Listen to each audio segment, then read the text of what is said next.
¿Qué tal, chicos? Soy el profesor Luis. Estamos aquí en tu clase de CTA y donde vamos a ver la segunda parte del reino protista que hemos visto en la clase anterior. Vamos a hacer lo que es el reino protista. Características generales nos dice del reino protista. Vemos aquí, son unicelulares, sin pared, celular, inmóviles. Su nutrición es heterótrofa. Ajá. Acuérdate, cuando la nutrición es heterótrofa, autótrofa es cuando ellos mismos producen sus alimentos y heterótrofa es cuando necesitan de otro ser para poder tener sus alimentos o sus nutrientes. Se relaciona habitualmente en agua dulce o salada. Algunos pueden ser parásitos animales, otros son de vía libre. Clasificación. Los protozoarios incluyen 5 grupos principales. Los zoarcódinos, ¿no? Sus características principales se desplazan mediante pies falsos, que son pseudópodos, ¿no? Utilizados también por englobar los alimentos, o sea, ellos engloban todos los alimentos que consumen. Se desarrollan en agua dulce y salada, algunos son parásitos de animales. Al alimentarse ingresan nutrientes en unas bocolas alimenticias, las cuales segregan ácidos y enzimas. Los alimentos son absorbidos por las vacuolas, ¿no? El representante principal es la ameba. Ahí vemos el dibujito de la ameba. Ahorita vamos a ver más cositas. También la otra clasificación son los faromíferos, heterótrofos unicelulares más abundantes.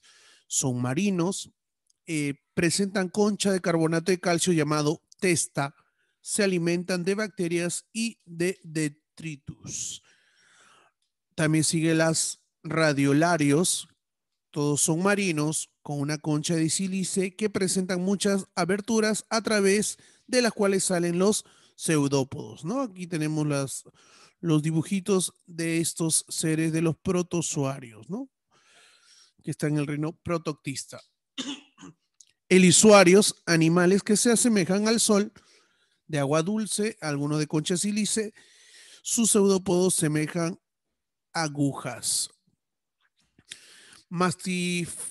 Mastigóforos, características principales, se movilizan mediante flagelos, tienen ovarios, vemos aquí, ¿no? Que tienen varios flagelos. Algunos son parásitos o patógenos de animales. Bueno, patógenos significa que siguen viviendo en los animales y no producen ningún daño. Considerados los protistas heterótrofos más primitivos. Eso quiere decir, cuando hablamos de primitivos, que los que han existido desde hasta el principio de la creación, ¿no? Desde comienza la evolución primero del lugar, del hábitat, ¿no? Del inicio de todo, han estado estos seres. Eh, hay ciertos animales, bueno, ciertos protozoarios que están dentro de este grupo de los mastigóforos, como el Trypanosoma gambiense, que es uno que produce la enfermedad del sueño, el Trypanosoma cruzi, causante de la enfermedad de Chagas, el Giardina intestinalis, causante de las diarreas graves, vómitos, náuseas en el consumo de agua contaminada, ¿no? Es una clase de protozoario que dañan tanto a los animales como a los seres humanos, ¿no? Ciliados. Características, se movilizan mediante cilios y se alimentan de bacterias, considerados los protozoarios más complejos. Proceden dos clases de núcleo, dice. Micronúcleo, implicado en la herencia y reproducción sexual, ¿no? Ahí se encuentra todo esto. Y los macronúcleos implica en la producción de RNA mensajero, de vida libre y parásitos. Representante, el Parasidium caudatum y Malantidium coli. Pueden provocar diarrea, vómitos y náuseas. Entonces, profe, si yo tengo esa clase de enfermedad, vómitos, náuseas, diarrea, esto es producido por un protozoario, ¿no? Esporozoarios, características, ¿no? Sin movilidad en su fase adulta, todos son parásitos, se desarrollan en el interior del cuerpo de las células. También forman esporas infecciosas. Su nutrición es heterótrofa. Bueno, viven a través de otros animales. Su nutrición se alimentan representados por el Plastudinium sp, Plastonidium es decir, continúa muchos núcleos que no están encerrados en células. Por eso se les conoce como acelulares. Eh, también tenemos al Physarum formado por una gran masa amarillenta brillante. Y después viene acá esta clasificación de los mohos, que es también parte del reino protoctista, los mohos deslizantes celulares. Viven en los suelos como células individuales. Cuando el alimento escasea, ¿no? Estas células se reúnen formando amorfas, llamada pseudoplasmodio, que se, que se bueno, se convertirá en un cuerpo fructífero formado de esporas. Los que dispersan germinan y cada uno genera células independientes. Aquí tenemos la plasmora viticola, causante del milium velloso de la vid, ¿no? La vid, acuérdate que es una planta donde se producen las uvas. Phytophthora infestans, causante del tizón tardio de la papa, ¿no? Esta también se encuentra en la papa, nuestro tubérculo. Mohos mucilaginosos y acuáticos. Muy importante esta característica, son multicleados, multicelulares, se desarrollan fundamentalmente sobre el material vegetal en descomposición, como restos de hojas, madera y del suelo. Se alimentan de bacterias, las que ingieren por fagocitosis. Algo muy importante, la clasificación de los mohos, que se clasifican en miximicotas, acrosimicotas y domicotas. Están mohos acelulares, celulares y mohos acuáticos. El moho decilantes acelulares tiene una cierta característica que vamos a ver, llamados también plasmoideales, presentan una variedad de colores, consiste en una gran masa citoplasmática llamada plasmodio, se extiende como capa fina alrededor de todo el cuerpo celular, puede crecer hasta 50 gramos o más. Importancia de los protozoarios y los mohos. Muy bien, es importante primero porque muchas de estas especies son agentes causales de muchas enfermedades. Segundo, y bueno, especialmente se encuentran en África y en otra especie género causante del mal de Chapas, ¿no? ¿Dónde podemos encontrar esta enfermedad o este protozoario?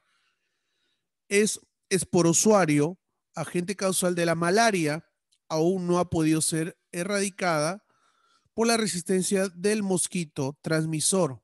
Hay un mosquito que transmite también estas enfermedades producidas por estos protozoarios. El sarcodino entanocha, causante de trastornos intestinales en el ser humano. Mayormente los que sufrimos de algún problema digestivo o intestinal es producido por este protozoario. En cuanto a los mohos, se ha descrito especies que parasitan en las plantas, causando grandes pérdidas de cultivos. Ahí tenemos dos clasificaciones, el Pitupotora y la Plasmopara, que atacan a la papa y a la vid respectivamente. Ahora vamos a ver un pequeño video para aclarar más este tema.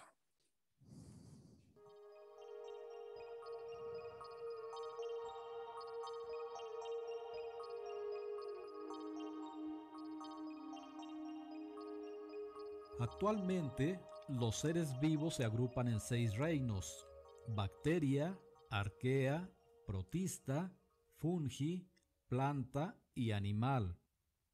Por su estructura celular, los reinos bacteria y arquea corresponden a los dominios bacteria y arquea, respectivamente, y los otros 4 reinos pertenecen al dominio eucaria. Los protistas son un conjunto polifilético, es decir, provienen de diferentes grupos ancestrales, por lo que conforman un reino muy diverso e incluye a todos los organismos eucariontes que no se pueden clasificar dentro de alguno de los otros 3 reinos del dominio eucaria. Por ello poseen muy pocas características únicas que los distingan. Las características generales de los organismos del reino protista son: 1. Estructura celular. Los protistas son organismos eucariontes, es decir, sus células poseen un núcleo verdadero. La mayoría son unicelulares, pero también los hay pluricelulares y pueden formar colonias, pero sin llegar a constituir un tejido. 2. Dimensiones. La mayoría de los protistas son microscópicos, pero también los hay macroscópicos. Por ejemplo, existen ciertas algas que miden decenas de metros. 3. Nutrición. Hay protistas autótrofos y heterótrofos, además de algunos que pueden alimentarse mediante las dos formas de manera facultativa.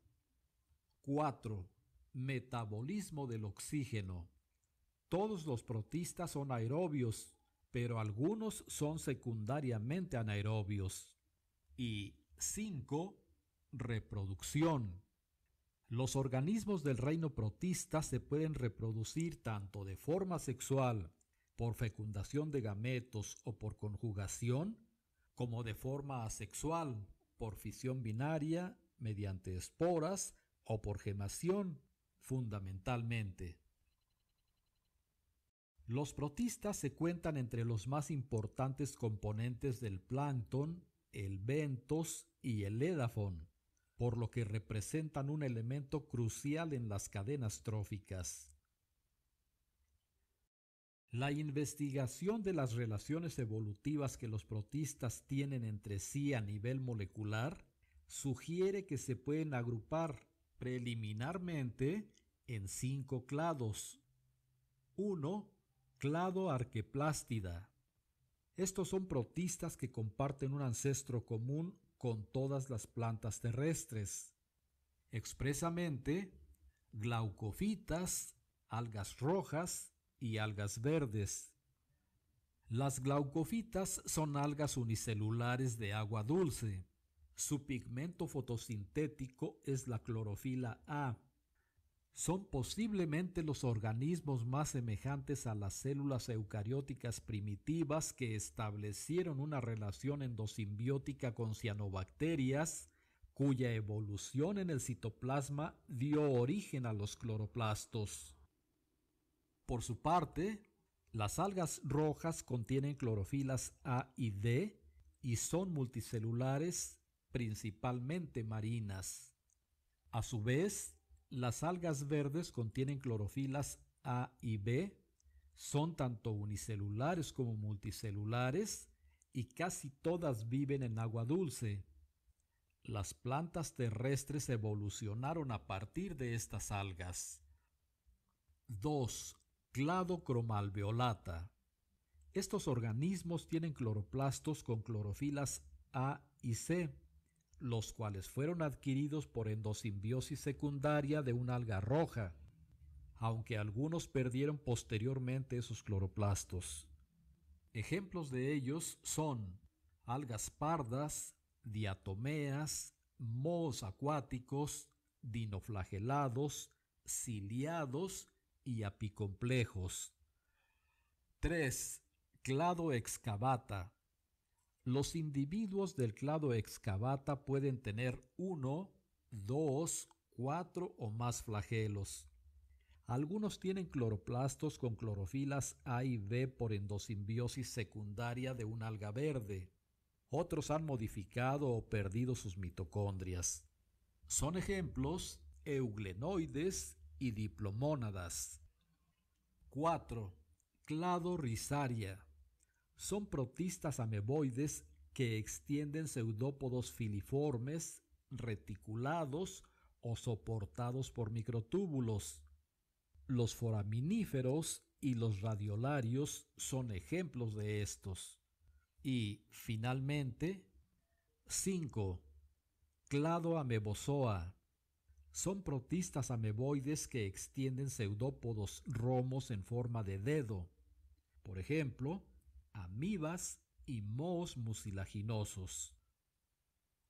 La clasificación del reino protista ha avanzado mucho en las últimas décadas, tanto por los estudios ultraestructurales como por los análisis genéticos.